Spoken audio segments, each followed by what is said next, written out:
रसै साथीहरू हामी बुढाबुढी चाहिँ फेरि आज पनि बिहामा लागेको। पल्लो गाउँमा बिहा छ।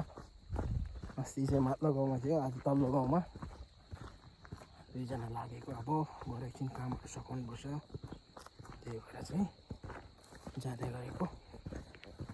अब गएर बिहाको अलिकति एडभर्टाइजमेन्ट तपाईँहरूलाई देखाउने छु। अलिकति अब के हुँदैछ कसो हुँदैछ हेर्दै गर्नु होला तपाईँहरू। यहाँ हेर्नुहोस् मकैहरू पनि अब यिनकै ठुल्ठुलो हुँदैछ। अब दोहोऱ्याउने बेला हुँदैछ।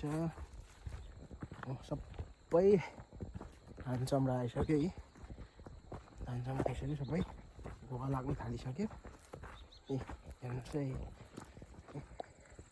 हामी चाहिँ अहिले आधा बाटो पुग्यौँ है। हेर्नुहोस् है पारीको भ्यूहरू पनि हेर्नुहोस् है, अलिअलि घाम लागिरहेको छ यता।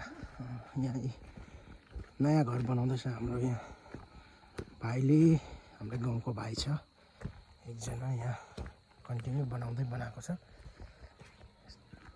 पारी अलिकति माथि माथि कुहिरो, मुनिर घाम, एकदम मजाको नजारा देखिरहेको छ। जब आगो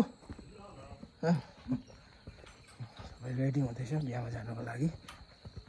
हामी चाहिँ जाँदैछौँ है। तेर्सो बाटो छ। हामी चाहिँ अहिले जाँदैछौँ, बाटोमै छौँ।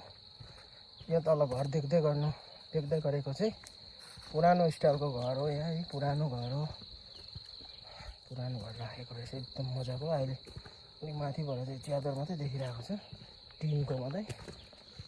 तर यहाँको मान्छेहरू चाहिँ यहाँ माथि अघि देख्दै गरेको रातो च्यादर लगाएको, त्यहाँ चाहिँ अब माथि मिस्त्रीहरूको घर जाँदैछ। अहिले चाहिँ हामी अब घिसिङ गाउँ पस्यौँ। यो माथि देख्दै गरेको घरहरू सबै घिसिङ गाउँ तामाङ जेजेहरूको घरहरू हुनु हो। यो मकै हेर्नु न, कस्तो ठुल्ठुलो भइरहेछ मकै हेर्नु त। यहाँ दामी भइरहेछ मकै। अब यो एक दुई दिनमा चाहिँ अलिअलि किरा पनि लागेछ हौ मकैमा। अब यहाँ चाहिँ बिहा घरमा बज्दै गरेको अलिअलि सुन्दैछ। यहाँ आइपुग्यो अब यहाँ हेर्नुहोस् है, लिची पनि फलेर एकदमै लटरम्मै फलेको रहेछ। अब अझै पाक्ने बेला भएको छैन, भर्खर फल्दै गरेको। अब 2 महिना 3 महिना बादमा चाहिँ पुरा छिप्पिएर रातेर पखेलै हुन्छ। हेर्नुहोस् है, हामी चाहिँ अब बिहा घर आइपुग्यो। यो पल्लोपट्टिको चाहिँ बिहा घर हो।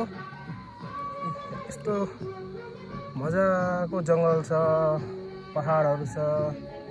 आज चाहिँ अलिक दिन माथि धुम्मेको कारणले गर्दा हजुर खोला पनि नजिकै छ। यो चाहिँ तलको चाहिँ खरखोला भन्छ, खारखोला।